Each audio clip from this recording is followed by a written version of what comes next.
हुकूमत और नून लीग के दरमियान जो डील की बातें की गई और इसी वजह से नवाज शरीफ और मरियम नवाज की खामोशी की बातें की गई, अब उसी तरफ सारे इशारे नजर आ रहे हैं और सवाल पैदा हो रहा है कि क्या हुकूमत और नून लीग अब डील पर कायम रहने के लिए एक दूसरे पर दबाव बढ़ा रहे हैं। फिर सवाल उठ रहा है कि हमेशा की तरह क्या इस मुल्क में एहतसाब के नाम पर सियासत ही हो रही है।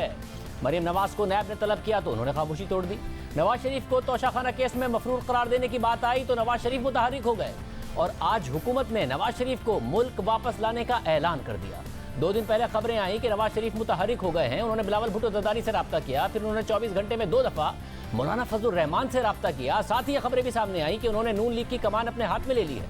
नवाज शरीफ गुज़िश्ता साल नवंबर से लंदन में हैं और उन्हें बैरून मुल्क जाने की इजाजत खुद हुकूमत ने दी, मगर आज वजीर इत्तला शिबली फराज ने मीडिया से बात करते हुए कहा कि नवाज शरीफ का वापस आना जरूरी हो गया है।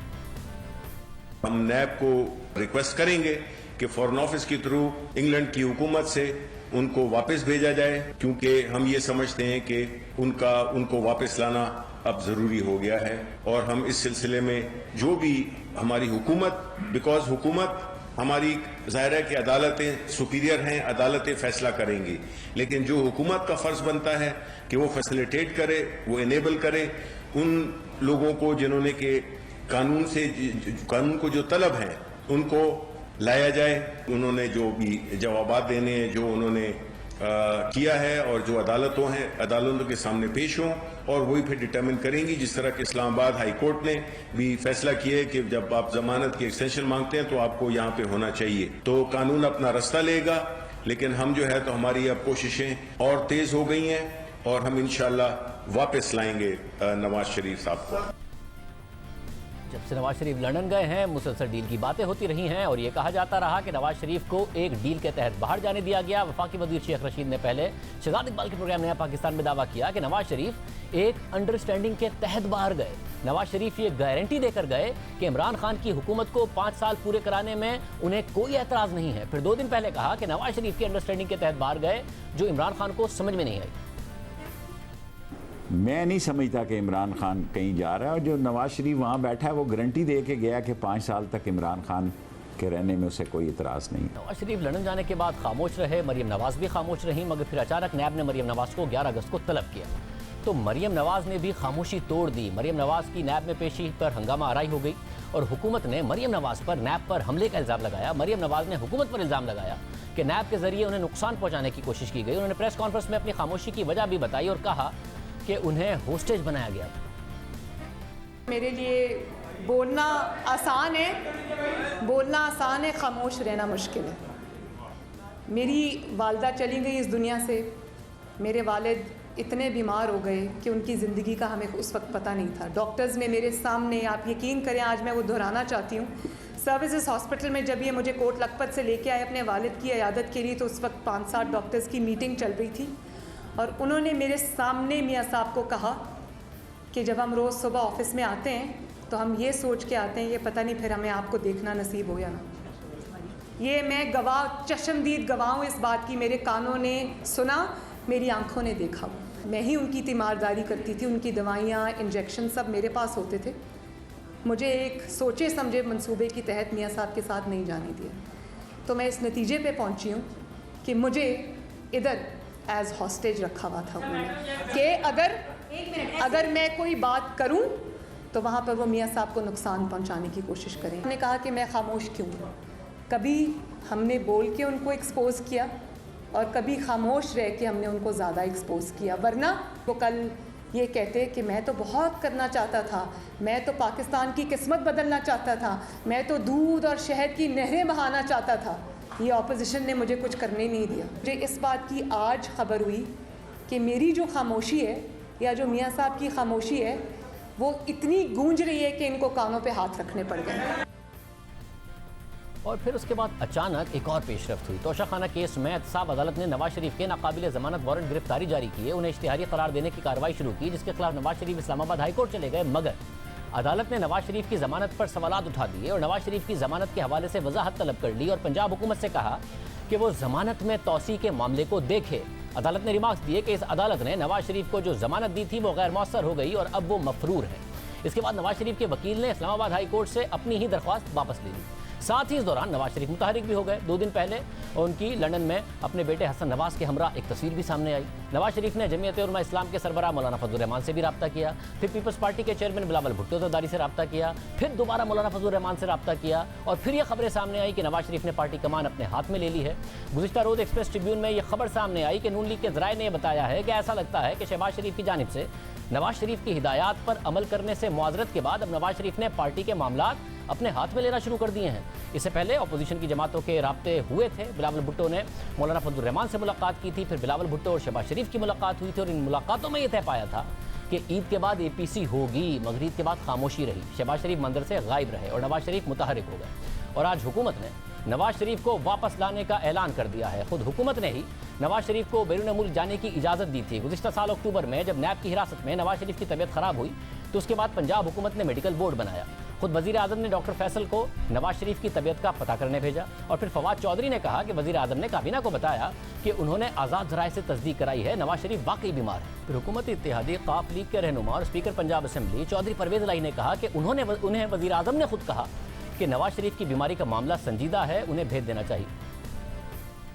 बड़ी हैरानगी वाली बात है कि एक जो मीटिंग थी हमारी इकट्ठे, उसमें ये कंसेंसस हो गया कि उन्होंने खुद कहा कि जी मेरे भी डॉक्टर हैं, उन्होंने कहा ये वाकई बड़ा सीरियस है तो हमें इसको भेज देना चाहिए।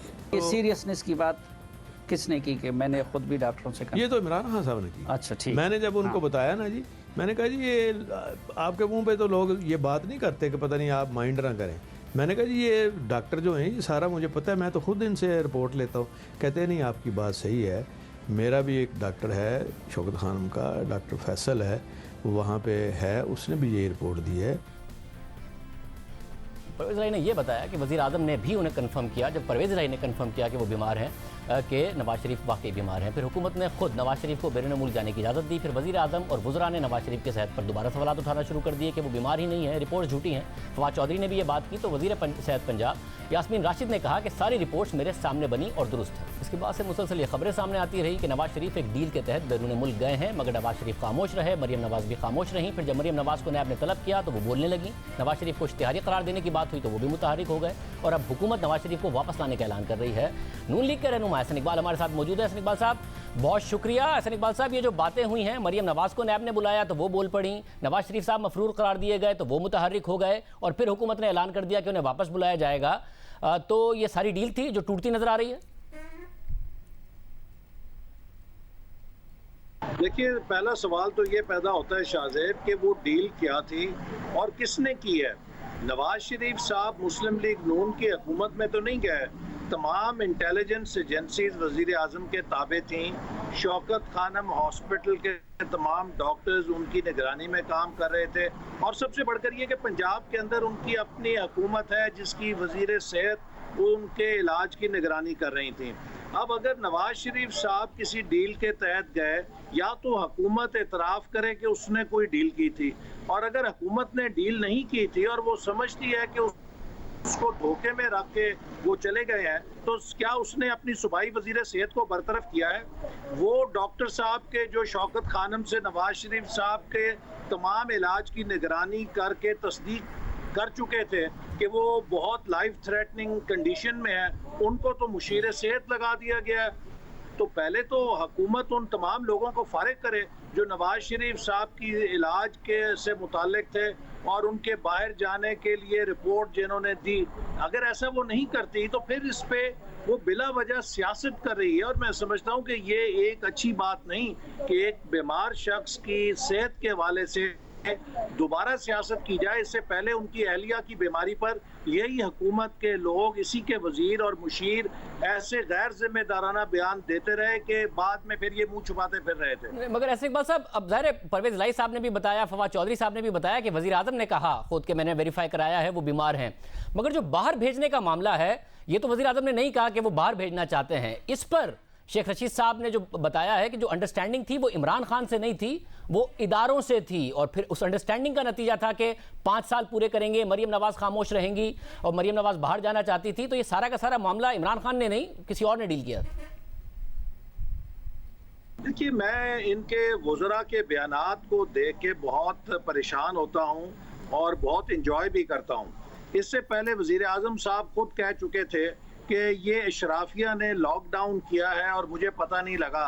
भाई आप वजीर आजम हैं, आप कोई NGO के सरबराह तो नहीं है, और वजीर आजम जो है वो चीफ एग्जीक्यूटिव होता है, वो पूरी हुकूमती मशीनरी का सरबराह है, तमाम महकमे उसके ताबे हैं।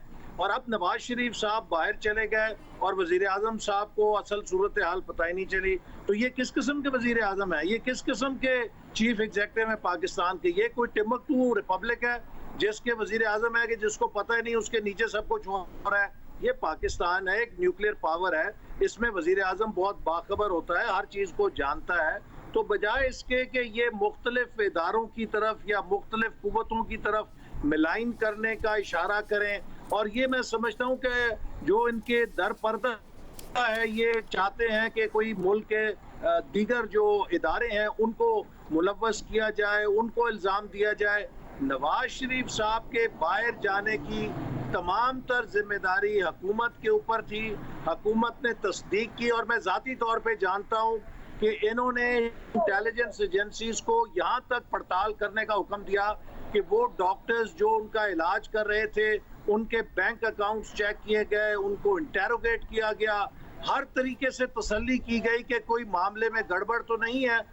तो अब अगर वो अपने इलाज के लिए गए हैं तो उसे डील कहना या सियासत से ताबीर करना, मैं समझता हूँ कि बहुत ज्यादती है। ऐसा क्यों है फिर कि तोशाखाना केस में मफरूर होने की बात आई तो नवाज शरीफ अचानक एक्टिव हो गए? मौलाना से 2 राब्ते, बिलावल से 1 राब्ता, या तो उनका अपने भाई के ऊपर से, शहबाज शरीफ साहब के ऊपर से एतमाद खत्म हो गया है कि उनसे अपोजिशन नहीं संभल रही। 3 हफ्ते हो गए, ईद के बाद APC बुलाने को कहा था, वो तक उनसे नहीं हो सका, मौलाना भी उनसे नाराज नजर आए नून लीग से, या फिर आप लोगों की डील ब्रेक हो गई? दोनों में से कोई एक बात है। नहीं, नवाज शरीफ साहब कोई सियासी तौर पे तो मुतहर्रिक नहीं हुए, वो अभी भी इलाज के लिए गए हैं और उनका इलाज हो रहा है, और वहाँ पर कोविड की वजह से जो हॉस्पिटल्स बंद थे उस वजह से उनके कार्डिक प्रोसीजर्स डिले हुए हैं, और हम सब इंतज़ार कर रहे हैं कि जल्द अज जल्द वो प्रोसीजर्स हों ताकि वो सेहतमंद होकर पाकिस्तान है। और आप देखिए, ये वही नवाज शरीफ साहब हैं कि जो अपनी बिस्तर मर्ग पे अहलिया को छोड़कर पाकिस्तान आ गए थे ताकि कोई उनके ऊपर उंगली ना उठा सके, कोई उनके हवाले से कोई ऐसी बात ना कर सके कि वो फरार इख्तियार कर गए हैं। सब मगर फिर APC को क्या हुआ? वो 2 मरतबा मौलाना से राब्ते, 1 दफ़ा बिलावल से राब्ता, रहबर कमेटी कहाँ गई, APC कहाँ गई? क्यों अचानक नवाज शरीफ साहब ने बात की? वरना उससे पहले तो जब से वो बाहर गए वो नहीं कर रहे थे ये सब चीज़ें। जी देखिए, जहाँ तक रहबर कमेटी और APC का ताल्लुक है वो चीज़ें ऑन ट्रैक हैं। चूँकि मुहर्रम का महीना आ गया था, इस हवाले से कुछ लोगों का मशवरा था कि हमें आशूरा के बाद सियासी सरगर्मियों को दोबारा एस्केलेट करना चाहिए, बढ़ाना चाहिए। शहबाज शरीफ साहब का राब्ता फजल रहमान साहब से भी है और वो राब्ते में है, और इसी तरह बिलावल भुट्टो जरदारी से भी है, और हमारी जो सीनियर लीडरशिप है वो भी तमाम अपोजिशन जमातों के साथ इन टच है।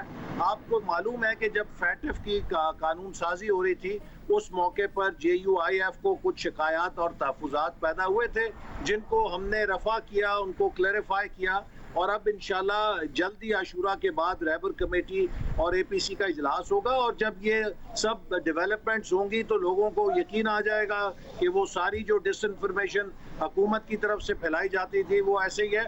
इनका अब एक ही काम रह गया है, ये ना महंगाई कम कर सकते हैं, ना बेरोजगारी कम कर सकते हैं, ना ये गुर्बत कम कर सकते हैं।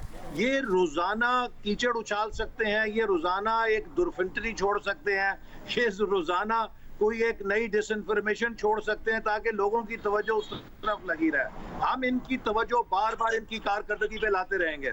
वैसे मगर मुझे ये डॉट्स कनेक्ट कर दीजिए, ये बात समझ में नहीं आ रही है कि जैसे ही तोशाखाना केस में उन्हें मफरूर करने की बात आती है वो इस्लामाबाद हाई कोर्ट जाते हैं, इस्लामाबाद हाई कोर्ट से जब रिलीफ मिलता नहीं दिखाई देता तो वापस अपनी दरख्वास्त ले लेते हैं क्योंकि वो तो इस्लामाबाद हाई कोर्ट ने सवालात उठा दिए। उसके बाद अचानक मुतहरिक नज़र आते हैं। क्या नवाज शरीफ एक मैसेजिंग कर रहे हैं हुकूमत को कि अगर मेरे खिलाफ, मेरी बेटी के खिलाफ आप एक्टिव होंगे तो मैं भी एक्टिव हो जाऊंगा, और फिर हुकूमत जवाब में मैसेजिंग कर रही है आप एक्टिव होंगे तो हम आपको वापस बुला लेंगे?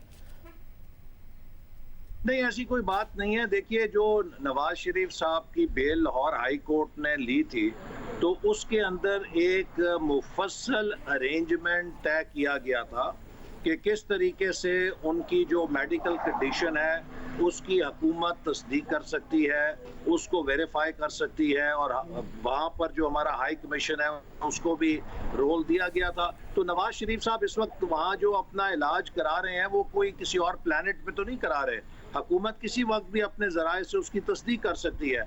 अब ये कहना वजीरों का कि जी हम उन्हें लेकर आएंगे, भाई आप क्या लेकर आएंगे? वो तो अपनी अहलिया को बिस्तरे मर्ग पे छोड़ के खुद चले आए थे अपनी बेटी को लेकर गिरफ्तारी देने।